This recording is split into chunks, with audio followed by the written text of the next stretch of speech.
and Jamie from Die985. A few weeks ago, we put a post out into the internet asking if anyone would like to ask us questions. We're always a fan of when we get like a inside look into our favorite bands. So Yeah.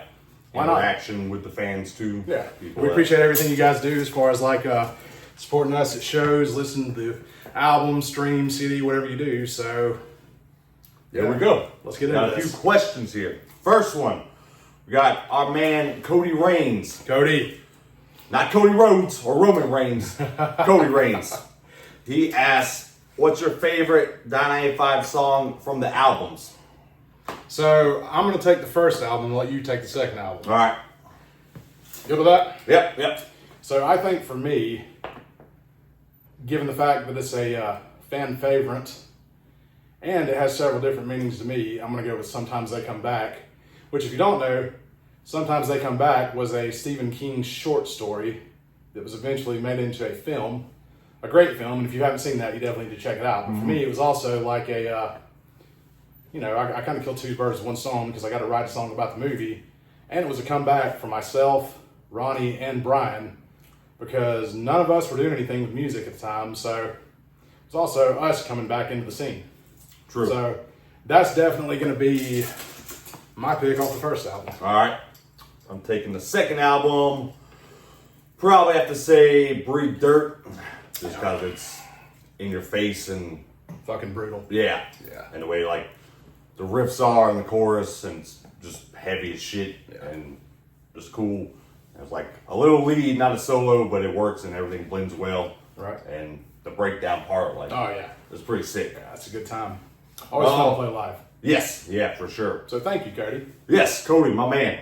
All right, so kind of these two kind of wrap into one, so we'll condense it from both. Joe Thompson and Rebecca kind of have the same question. Joe says, how did the whole change from the older position of Cask Creature spawning the Die happen? And Rebecca says, what's the Die origin story? How do we know each other? Influence on style. So it's kind of, both kind of asking the same thing. So I can take this back all the way back to about, I want to say 2006, 2007, and a band called Brain Buffet that never really took off, but it was Ryan was on vocals and I was on guitar, along with Drew. James Nation. Did Ronnie ever play? Ronnie did play drums for a couple of shows with that. So yeah, a lot of us were in Brain Buffet. And then eventually, you know, as happens with a lot of bands, things fade out. People don't have time anymore. And it's probably a couple of years later, Ryan and I were talking about how we missed playing horror punk. It was a genre that both of us were big fans of.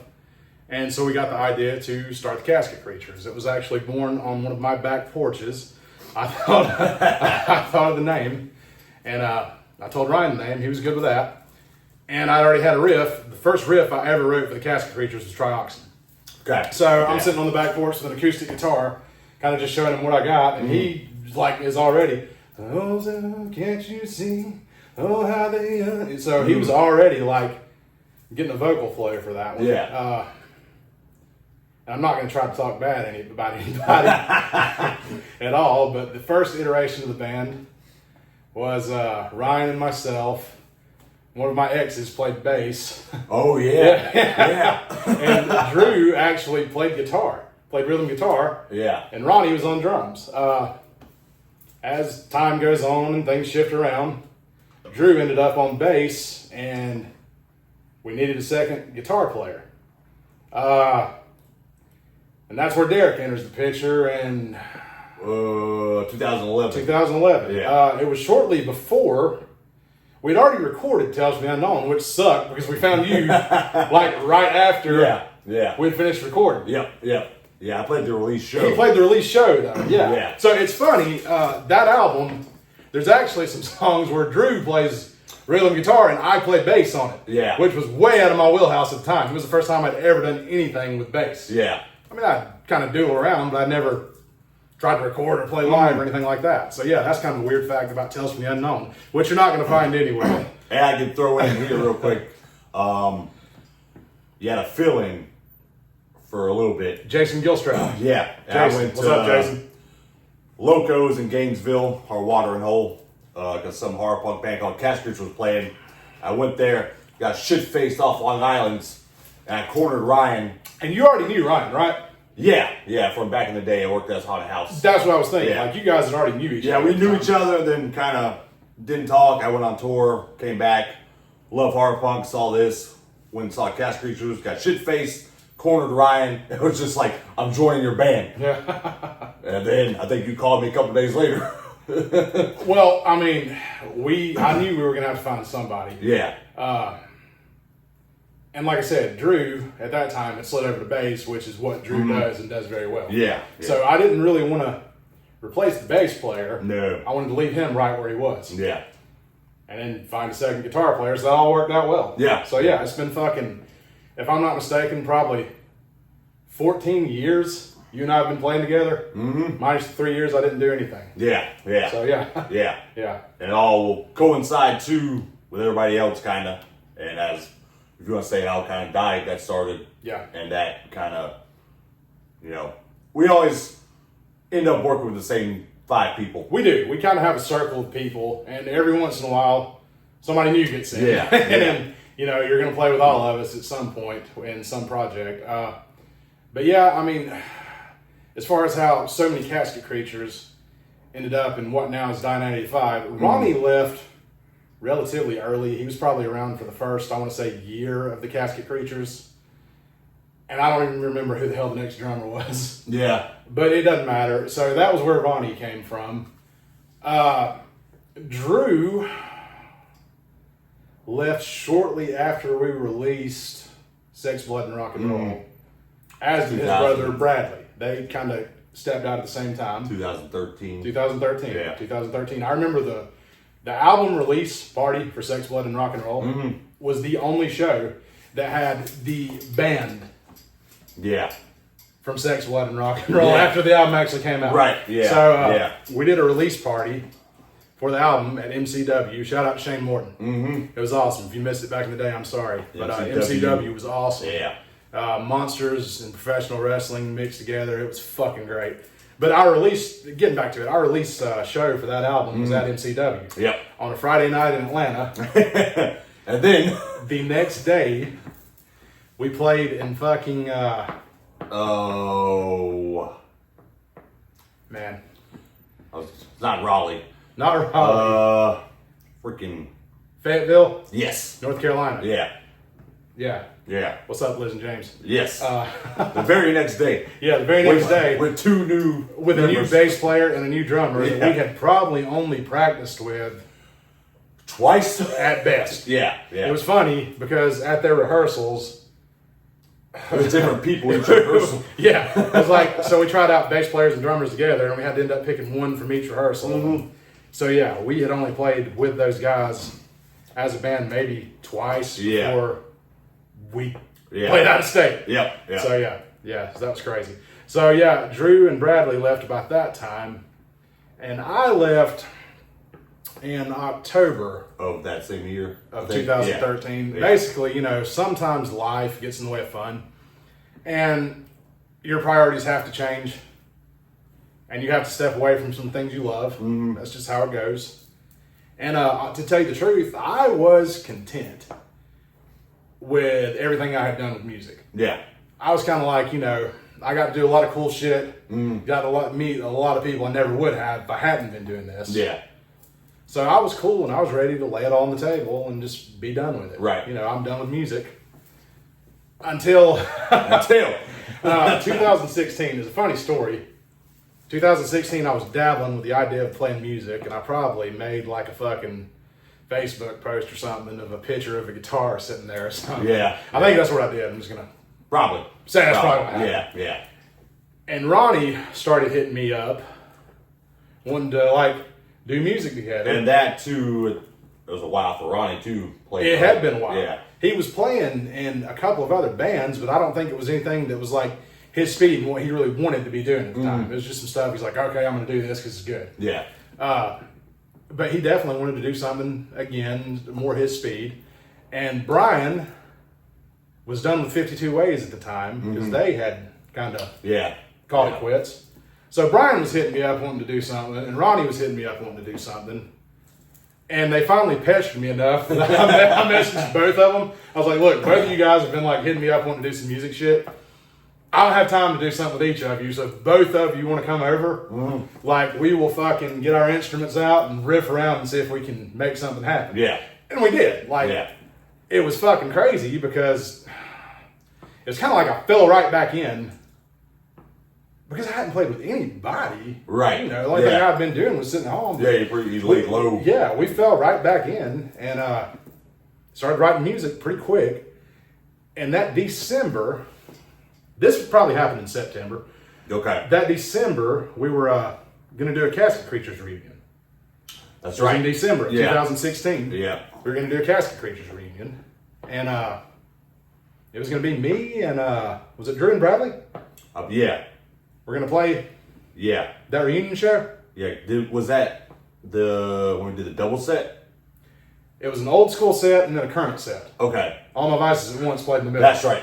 Yeah, so that was the first one we did, the old school set. Yes. It was both Tails and Sex. Yes, it was all one. Yeah. I think it was Drew and Bradley. If I'm wrong, fuck me. I think it was. I'm pretty sure. Yeah. So, Because I remember rehearsing in Bradley's basement. absolutely, you're right. Yeah. It was definitely Drew and Bradley. Yeah. So it turns out, about the time that I was kind of jamming with Brian and Ronnie,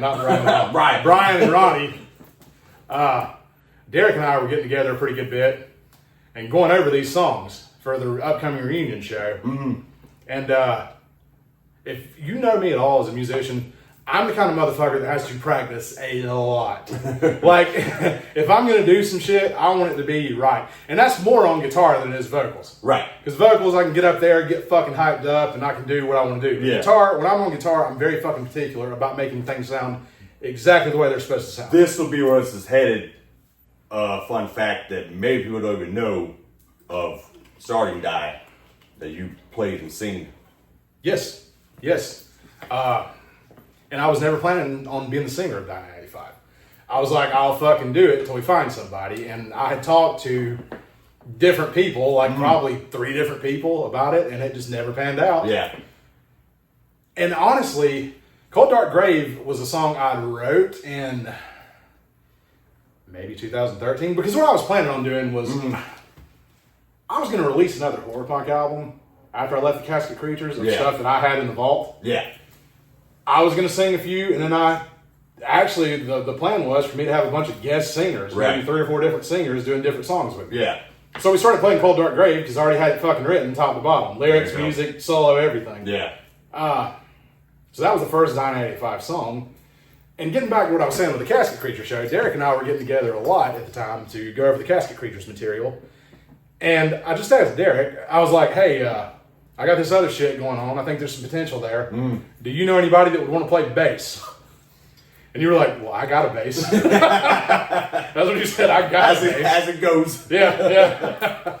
Because you had started doing bass for Davey Suicide. Yeah. Which is the better answer for that, because Davey, when they asked me to play bass, I was like, I don't have one. Yeah. But I can. Yeah. And then you asked, I'm like, well, I have a bass. So let me come over and so he sat in and jammed with us a couple of days, then that was pretty much it. Yeah. So, fun fact, I played guitar and did vocals. Derek played bass. Yeah.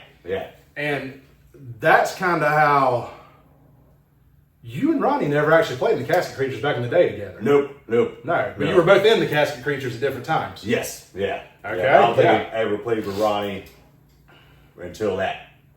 You're right. Yeah. So that's 3 of us that are in the band now that we're currently in the Casket Creatures. Right. Fast forward, I wanted to do vocals only because I thought I could put on a better show that way. So we moved Derek to guitar. We had another guy playing bass. Yeah. Then it became a 5-piece. Became a 5-piece. The other dude didn't work out after a while. So we fucking pulled Drew off the bench, basically. Like, he had not done anything. Yeah. And this was 2021 when Drew came in. Fuck, was it? 2021. Wow. 2021. The first Dynamic 85 show. Yeah. The first Dynamic 85 show, I know we're skipping around a lot here, was 2017. Yeah. So we've been a band for 8 years, minus 2 years for fucking COVID. Yeah. Like, that pretty much just gutted the entire music industry as a whole. So even though we say 8 years, it's really more like 6 because Because nothing happened. yeah. So, but yeah, 2021, we needed a bass player, and dude, I don't honestly even remember how that happened. Maybe the same as how Ronnie and them were hitting you up. Maybe just kind of mention it to Drew, or Yeah. suddenly something. If he mentioned something, Yeah. it just kind of fell in. So yeah, we fucking pulled Drew out of retirement. Yeah, Straight up. Yeah. And it was one of the best moves we've ever made. Yeah. Honestly. Yeah. Nobody can play these songs like him. Mm-hmm. So Yeah, that's how you get 4 of us that used to be in the Casket Creatures and Dyna 85 Right. now. Right. And Yeah. I'm honestly shocked that at some point Brian went in the Casket Creatures.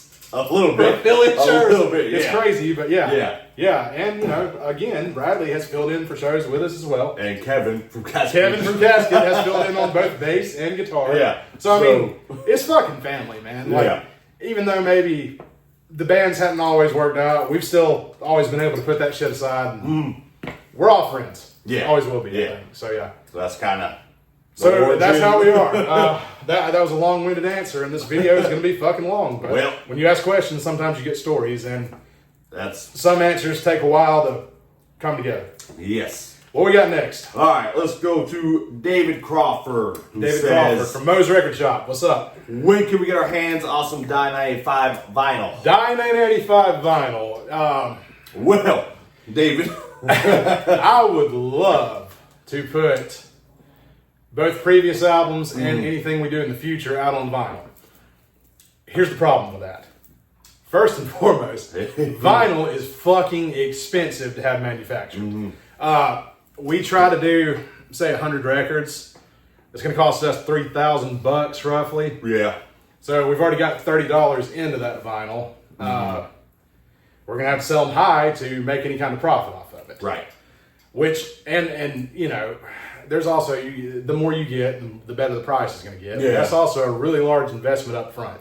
for sure. So as much as we would love to do that, it's not in the cards now. Hopefully in the future we can make something happen with it. But, Yeah. and also vinyl pressing is, if Taylor Swift puts out a new album, all the fucking plants are pressing that for 6 months. Yeah. You can't get yours done. Right, right. So it's the manufacturing process and the price, but I do promise, if the time comes where we can make that happen, we absolutely will, David. And if you're somebody's watching this, you got $3,000. Anybody wants to be a financial backer Come for on. Die 95, hit us up. All right, next one from Steph, which is 2 questions. Okay. First one, what are the best lyrics you think you've ever written? It comes down to 2 different verses for me, 2 different verses and 2 different songs. 2 different albums? Same album. Okay. They're both off of Tomb Songs and Love Songs. Okay. The second verse, probably, of Cross Your Heart. Fuck, how does it start? I'll just tell you what I say. Maybe you don't listen. Take my hand, don't be afraid. As I kiss your lips, I can feel you shake. I see the fear deep in your eyes. I'll taste your tears as you start to cry. Cross the line of pleasure and pain. Close your eyes, open up your veins. Embrace this lust, take your last breath. Know this love will be your death. That is one of my favorite verses I've written. And also, the second verse in Black Magic Spells, which is about being placed under a love spell by a witch. We fuck with witches in 985. We got 2 more songs, and there'll probably be more coming. Yeah, yeah. We love witches. Good topic. We fuck with you guys. Yeah. You big booty witches out there. Yeah. If you were a fucking witch with a big booty and pretty eyes, Yeah. hit me up. Yeah. You get Black Magic Spells. That's Let's right. go. How the fuck does that one go? I'm under her control now. Can't break free from her charms. I try to run away now. I run back to her arms. Make love each night by moonlight. Her poison's in my veins. This succubus may kill me, but I now yearn for her pain. So those 2 verses are 2 of my favorite things I've ever personally written. Now, that's all, up to the listener, if they're really that good or not. Maybe Right. you think I've written some shit on another song better, but to me, I think those are 2 of my best verses. Cool. And then also from her, what song was the most fun to make? Take this one, let me think. For you. For me, probably kind of that first very demo we did of Cold Dark Grave. The one we did in my living room, my Yeah. old house. Yeah. Just as that whole process of that coming together and me jumping in and just doing it quickly, DIY recording, just to get something out there. I guess it was the first time too that we actually heard what we created, right? You know, together. And I get that. It was cool too because it was all, you know, there and direct. Yeah. Usually stuff when I do demos or something, I'll use Easy Drummer or sample drums, this and that. But we actually took, because Ronnie had electric kit. Ronnie had an electric kit that we could plug straight in there. Yeah. So it was cool of like doing each of those step by step and just absolutely record it and trying to get a little mix in your kitchen table. And whenever I did the solo, when I was recording that, I didn't even have a solo. right. So I was playing a few notes. Yeah. And I was like, Brian, cut it. He was working. And I was like, let me figure out what I'm going next. So I really like pieced that together right there. Yeah. On the spot. Yeah. Yeah. And that kind of almost is like what was the question again? Most fun? Most fun to make. What song? So on the last album, Tombstones and Love Songs, there were two songs that we have never played together. Mm-hmm. It was Final Scene. Yeah. And Breathe Dirt. Yeah.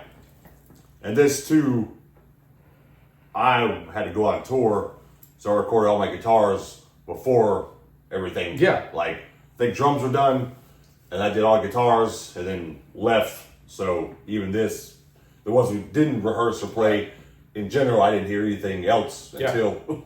Nobody had ever heard my lyrics to either of those songs because I wrote the fucking things. Mm-hmm. Well, I'm not going to say I wrote them. I finished writing them Yeah. right before I recorded them. Yeah. And usually, again, going back to my practice tendencies, I want to know what the fuck I'm about to do when I walk in there. How I'm going to sing this, what key this is, what pitch, is this a scream or clean? Yeah. I didn't get the fucking chance to do that because I just had to go sing it, and I had never sang it before. Yeah. So those two were awesome, especially Breathe Dirt, because I just fucking love that song, man. Yeah. I mean, I'm a guy who, as much as I love horror punk and punk in general, I fucking love brutal metal. Mm-hmm. That's what I listen to a lot. Yeah. It's just brutal ass fucking metal. You're more of a melodic guy. I'm more just fucking straight brutal. Right, yeah. When it comes to metal. Yeah. Yeah. So, getting into that, there was a transition between the first album and second album. That's definitely. true. Yeah. It's definitely more to the metal side now. And what comes next is going to be even more that way, probably. And it's not that we sit down and said, we're not going to do horror punk anymore. We're going to do metal. We're just writing music. Yeah. And what fucking comes out and what feels right is what we fucking go with. Because there's still, even on Tombstones, like, a Final Scene becomes fucking horror punk. It goes from a horror punk song to a death metal song and then back. Yeah. And then No Man's Land's pretty horror punky. That's something that I'm proud of, is that we can go either way with that. If there's one thing about this band I'm proud of, it's the fact that we're fucking versatile. Yeah. What genre are we? I don't know anymore. Do you? Yeah. What are we, people? That's the Fuck question. you. What fucking genre are we? Good music. Exactly. Let's just call it rock and roll, baby. Yeah. You know? Yeah, I mean, all really. It's all rock and roll. It all is. All right. Robert Tackman says, do you have any merch? Oh, we got all kinds of fucking merch. We do. CDs, buttons, patches, t-shirts, posters. Mm-hmm. We're going to have some new hats soon. Yeah. We got all that. Which you all check out and pick up August 30th. August 30th, for sure. Blackstrap Rock Hall is going to be our first show in 10 months. Wow. Yeah. We will have merch. We will have new merch. The one thing about the merch is it pretty much is only available at shows right now. Yeah. Which I understand is kind of a pain in the ass if you live out of state or whatever, and maybe we'll try to remedy that later. But we're all busy motherfuckers, and we really just don't have the time to. Yeah. It becomes like, not more or a lot, but like, when we have shows, like, you know, we don't gouge people or whatever. No. Standard price. So online, then include the shipping, and you gotta cover that, and then, you know, make above it. So it kind of becomes too much for you that we want you to pay, basically. Yeah. If you order online. Exactly. And, you know, in the future, that might be something we can look into making more readily available for you guys. But for right now, yes, we do have merch. It is available at our shows. Thank you, Robert Tackman. All right. This one is from Crystal. Last name's cut off, but Crystal, you know what she asked. Yeah. Instagram. Yeah. This question is for each member of the band. Well, yeah. hello. What about you? Yeah. So there's two of us here, but I do feel pretty confident that between the two of us, we'll know the numbers. we can kind of tell you what. And she says, "Who are some of your musical influences?" Which we can go ahead and. I know Drew is very Iron Maiden, Black Priest. Sabbath. Yeah. I would say Maiden and Sabbath for Drew. Yeah. Priest, like Priest is a big one for him. that kind of style. Ronnie is Motley Crue. Yeah. I know that's probably his number one would be Motley Crue. And then he's got kind of heavy influences too. Definitely. A lot of new metal. Pantera. Yeah, definitely. And new metal stuff we're too. all fucking influenced by Pantera too. So. Yeah. Alice Cooper, Slayer. Yeah. Sabbath. Yeah. Brian. Brian's definitely the Misfits guy. Yeah. Even the way he plays guitar, where he plays with the all downstrokes. Yeah. It's very much that fucking old school horror punk feel from Brian. Yeah. So I think a lot of him is that horror punk and punk in general. Yeah. But he definitely does got the Doyle. Definitely. Yeah. And then, also, the motherfucker will just sometimes bust out some Metallica. So, yeah. That's one thing about all of us, too. Punk and metal is, with all of us. It's all in the same thing. Yeah. How about you, sir? So, I'm going to have to answer that in two parts. There's probably 4 bands that are my biggest influences, but not necessarily influence the way I perform. Top 4 bands would be Guns N' Roses. That was my first favorite band. Pantera was the band that made me want to play music. The Misfits, obviously the horror influence that I use so heavily. Yeah. And Marilyn Manson. One of the first songs I ever learned how to play on guitar was actually Beautiful People. Which we've covered. Which we have covered. So those are like my 4 bands that made me want to play music. Right. As far as vocally what I do now, Phil Anselmo, I hear Corey Taylor all the fucking time. Yeah. And I hear that from other people more than You say it. I say it, but Yeah. I see what they're saying, but I didn't see it before it started getting pointed out to me. Yeah. Dax Riggs from Acid Bath, big time. And honestly, like the really shrill screams and shit I try to do, that's all Danny Filth. Straight up. Yeah. And there's other guys like fucking, I don't know, these days, Alex Terrible. I try to mimic that in a lot of fucking lows, honestly. Yeah. Like I've been listening to them so much, I've actually took a lot of my shit low. Yeah. Corpse Grinder from Cannibal Corpse, those Right. kind of gutturals. And that's another thing too. I think I have different influences on my scream than I do on my clean. So Yeah, that makes sense. Yeah. Yeah. What about you, D? I'm probably one of the few opposites of like my first horror introduction music wise was Murder Dolls. Yeah. Before I listened to Misfits, really. Yeah. And even though like Murder Dolls 2003, Misfits way earlier, but Honestly, I think you, I, and Ronnie all yeah. have that Murder Dolls Yeah. influence. So I kind of found them first through Joey. I was like, what is this music? It's so catchy and fun. And then that led me into Misfits and horror punk rabbit hole. But generally, I guess, I don't know, style, playing wise, influence, very glam heavy. Right. Like Fashion Pussycat, Motley Crue, like Alice Cooper. Because I always loved the guitar players, they're more flashy and stage Definitely. presence and stuff. And then it goes all over because I can do that and then fucking play Children Bodom. But I always like more writing and influence of, I won't say simple stuff, but just being in the pocket and, that. And then obviously, we're all going to say the same stuff, Pantera, fucking, big time. And you mentioned Cooper. I remember when I was probably 6 or 7, my dad had actually seen Cooper on the Welcome to My Nightmare tour. Then years later, after I was around, we went to Blockbuster and they had the fucking VHS tape of The Nightmare. Right. So that was my very first introduction to theatrical horror music. Cooper. Yeah. And I mean, the motherfucker's still going now and he's still great, Yeah. It's insane. So, yeah, Cooper was probably, that was a big one for me. That was good. And probably everybody else too. Yeah. Yeah. All right. Looks like we got one more One more question. from Yard Dog 72 from YouTube. Okay, we got a question on YouTube. He said, yes. Thank you, Yard He Dog said- 72. He commented on one of our videos. He said, when can we expect new music from 995? The new music is happening now. We are in the process of writing and getting ready to record. This was supposed to come last year, but shit went off track for a little while. We are back on track now. And I think shit sounds great. I honestly think that the break was a good reset for everybody.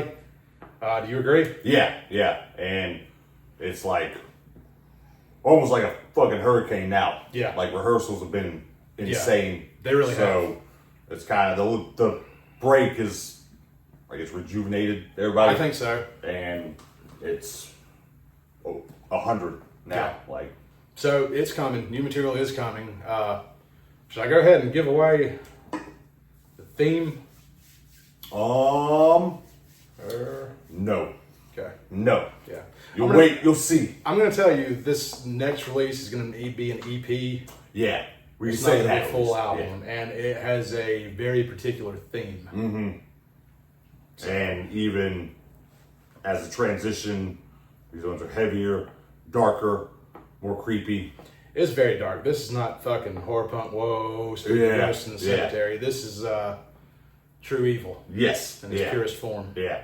and the music is fucking brutal on some of it. Yeah. So So that'll be coming very soon. probably I would say early 2026, winter to spring 2026 sometime. Oh yeah. Timeline wise, maybe Yeah. sooner. Who knows? Yeah. But if you want your first taste of new music, be at Blackstrap on August 30th, That's a fact. because we will be playing a new song. And I think that's it. I think that's it. Again, thanks everyone for the continued support. Yes. And the Thank questions you for interacting with us and Yeah. sending those questions in. And if you like this shit, maybe we'll do it again sometime. and it's a lot too of the sport and that we've been gone and people still asking. Yeah. Even before we got back together doing this again this year. Like, where's Di? What's happening with Di? Yeah. So thank you guys for wanting it. Yeah. And Thank keeping you. track. Thank you very much. We will see you guys soon. Woo!